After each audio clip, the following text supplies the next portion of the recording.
warahmatullahi wabarakatuh. Perkenalkan, nama saya Sinduliana Kaputri, mahasiswa semester 4 Manajemen Internasional dari Universitas Lancang Kuning. Kali ini saya akan mewawancarai seorang pengusaha untuk melengkapi tugas kewirausahaan, yaitu mewawancarai seorang pengusaha yang gagal, dan saya akan mengkaitkan kegagalan beliau itu dengan sifat dan bakat pengusaha tadi. Langsung saja kita datangkan narasumber kita, yaitu Kakak Agustina. Halo Kak, selamat siang. Iya, siang. Apa kabarnya Kak? Baik. Jadi saya akan mewawancarai Kakak, ingin bertanya-tanya ya Kak ya. Semoga jawaban Kakak bisa sesuai dengan yang saya butuhkan. Gak apa-apa nih ya Kak, kita tanya-tanya. Jadi sekarang Kakak lagi sibuk dengan aktivitas apa? Sekarang saya sibuk lagi ngajar. Iya, kalau boleh tahu Kak, apa benar Kakak pernah membuat suatu usaha namun gagal? Ya, benar-benar sekali saya pernah tuh. Kalau boleh tahu, Kakak pernah membuat usaha apa? Saya tuh pernah buka usaha tuh jual minuman coklat. Minuman coklat. Apa sih yang paling dominan memicu usaha Kakak sebelumnya itu hingga usaha Kakak itu menjadi gagal? Jadi saya dulu tuh jualan tuh tepat itu di depan kampus, salah satu kampus ternama juga sih di Pekanbaru. Saya jualan minuman tuh cukup lama. Sebelumnya saya jualan tuh konsisten banget waktunya, pokoknya saya setiap saat gitu, karyawan saya juga ada. Jadi pemasukan saya juga lumayan gitu kan, memang sesuai dengan, malah untung saya bisa dibilang itu di atas dari pengeluaran saya gitu. Cuman yang paling dominan itu semenjak saya sudah mulai sibuk. Saya kan bikin usaha tapi sambil kuliah terus sambil ngerjain yang lain gitu kan, sambil ngajar juga. Jadi itu terbengkalai. Padahal sebelum saya sibuk tuh, saya tuh memang fokus ke jualan itu aja. Memang di situ waktu saya memang full, memang perhatian saya ke situ juga gitu kan. Tapi semenjak saya udah mulai sibuk, karyawan saya juga udah mulai nggak benar, dia kurang efektif kerjanya karena saya juga jarang datang. Karyawan saya juga pada saat itu juga suka banyak alasan gitu. Jadi masuk. Karena Kakak kurang memantau mereka, ya, jadi berpengaruh ya Kak ya. Jadi yang paling memicu dari kegagalan saya itu adalah kekonsistenan saya sebagai pengusaha untuk menjalankan usaha saya. Jadi kekonsistenan itu sangat berpengaruh sangat ya Kak, berpengaruh. Jadi itu kan kita tuh konsisten, itu adalah salah satu sifat yang harus dibutuhkan para pengusaha. Kalau misalnya kita tuh tidak konsisten, baik itu dalam waktu, baik itu dalam modal atau materi finansial, itu juga berpengaruh. Jadi kemarin itu saya tidak konsisten itu dalam waktu. Kadang karena saya tidak terlalu fokus, hari ini saya jualan.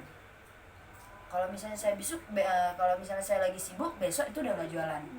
Mau 2 hari nggak jualan, baru jualan lagi. Jadi lebih banyak saya tutupnya daripada akhirnya banyak yang buka lagi kan. Padahal pelanggan saya lumayan banyak, karena udah banyak yang buka, jadi mereka udah perkiraan gini, palingan itu udah tutup gitu.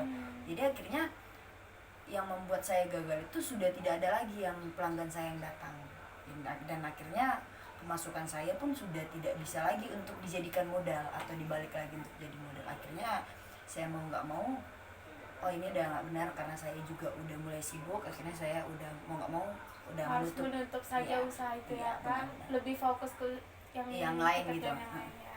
Sebelum Kakak memutuskan untuk menutup usaha tersebut, apa yang Kakak lalui? Proses sebelum saya memang, saya sebenarnya sebelum itu bimbang sih. Jadi sebelum saya mau menutup itu kan pasti banyak konsekuensi yang harus saya ambil, resikonya kan. Misalnya kalau saya tutup ini gimana? Kalau saya gini, karena kan nggak semudah itu, karena saya memulainya memang dari nol banget. Apalagi saya lumayan lama gitu jualannya. Saya mulai aktifkan lagi waktunya, mulai saya pokoknya saya padatkan, akhirnya saya sering lagi jualan gitu kan, karena kan pria waktu ya, saya sering lagi jualan. Cuman karena pelanggan saya ini sudah saya bilang saya sudah mengecewakan pelanggan dong, karena mereka mikir ih besok nih minuman ini buka, besok beli, rupanya ternyata Nggak ada tutup gitu kan. ya. Dan akhirnya walaupun saya udah buka lagi pelanggan saya, dan pada saat itu saya udah mulai proses itu tuh masa-masa puasa sih, memang benar-benar kayak memang keadaan udah nyuruh saya tutup juga gitu kan. Puasa mau nggak mau saya bukanya kan pas di jam-jam mau berbuka puasa, ya, jadi ya. pelanggan dan semakin banyak dong yang lainnya yang berjualan. Jadi saya tuh nggak cuman saya aja nih yang jual minuman. Pesaing-pesaingannya masih ada ya, Benar-benar kan? pesaing-pesaing itu jadi banyak. Jadi pelanggan saya udah saya tengok nih, itu kayaknya kemarin sering banget nih beli, rupanya dia ternyata udah dijual beli di tempat minuman coklat yang lain, bukan di saya lagi. Dan akhirnya memang udah segala usaha saya buat, udah saya bikin diskon, pokoknya segala cara lah saya bikin diskon.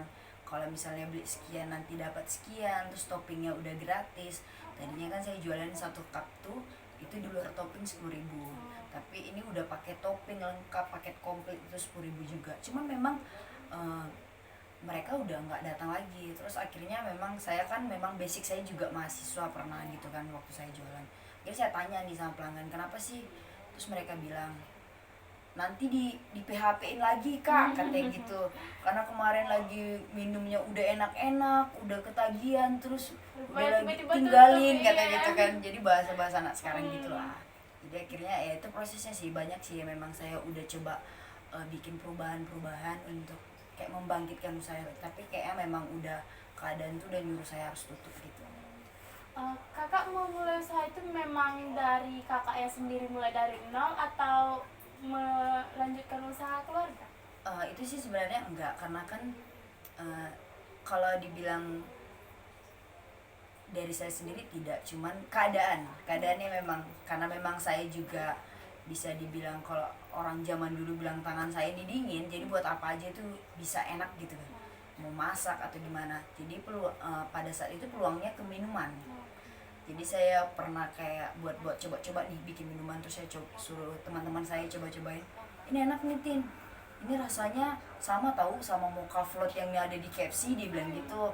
Terus akhirnya saya bilang beneran kalau misalnya memang ya ini kita coba nih jualan. Memang pada awalnya saya cuma buka standnya kecil aja, dan saya cuma menyediakan porsinya juga sedikit gitu, memang habis. Akhirnya semakin hari ke hari saya tambahin terus nih porsinya, dan setiap hari itu habis. Cuman karena ya kembali lagi kan, karena waktu kekonsistenan saya tadi itu. Jadi saya juga udah kayak udah deh, nggak usah lagi dilanjutin Tin, lagian karena ini kan walaupun ini memang kamu buatnya sebelumnya memang dari nol banget, tapi memang dibilang bakat sih nggak tahu ya. Tapi mungkin kalau kata teman-teman saya ini memang mungkin karena bakat kamu tangannya dingin, jadi kamu bikin apa aja bisa. Dan akhirnya mungkin kalau orang tuh bilang saya bikin usaha itu memang melalui dari bakat sih. Sebelum kakak memutuskan untuk, apakah mengevaluasi untuk adanya perubahan, atau benar-benar kakak ingin langsung menutup saja usaha itu tadi? Ya pasti ada dong evaluasi. Setiap pengusaha tuh pasti ngelakuin namanya evaluasi, karena kan memulai itu tidak segampang yang orang-orang pikirkan, ya elah cuma bikin gini gampang. Enggak seperti itu. Jadi sebelum saya menutup itu banyak pertimbangan yang saya lakuin. Salah satu pertimbangan itu yaitu evaluasi itu. Dari saya kayak melakukan perubahan, apa sih yang harus saya lakuin, gimana sih kalau misalnya saya bikin ini bakalan naik lagi nggak omset saya, kalau misalnya saya begini apa. Ternyata semua yang udah saya coba itu gagal.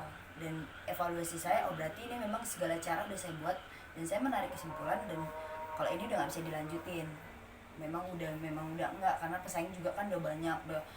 Udah setelah puasa tuh pokoknya saya selesai jualan tuh setelah puasa, dan akhirnya banyak yang buka boba. Yang ini tuh kan minumannya coklat semua ya, tapi memang saya kemarin tuh basicnya coklatnya memang coklat memang asli coklat gitu, dia dari bubuk coklat. Kalau yang mungkin orang-orang pesaing lain kan mungkin ada campuran yang lain gitu kan. Kalau saya memang murni itu Coklat. coklat yang saya blend, yang saya mix dengan varian rasa lain gitu. Mungkin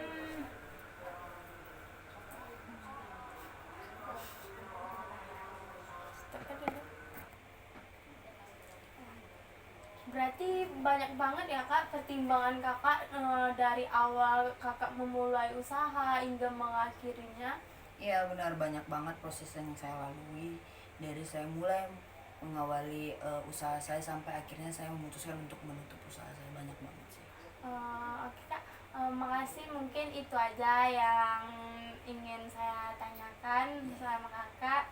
Terima kasih sudah meluangkan waktunya Iya, untuk nggak kita apa-apa, tanya-tanya ya Iya, kak. iya. Makasih ya. Iya iya kak.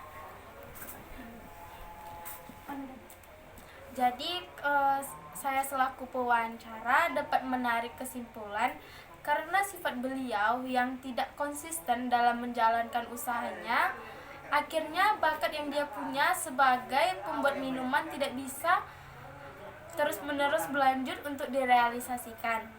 Pada akhirnya pun usaha beliau berakhir tutup. Saya selaku pewawancara undur diri, mungkin itu saja. Assalamualaikum warahmatullahi wabarakatuh.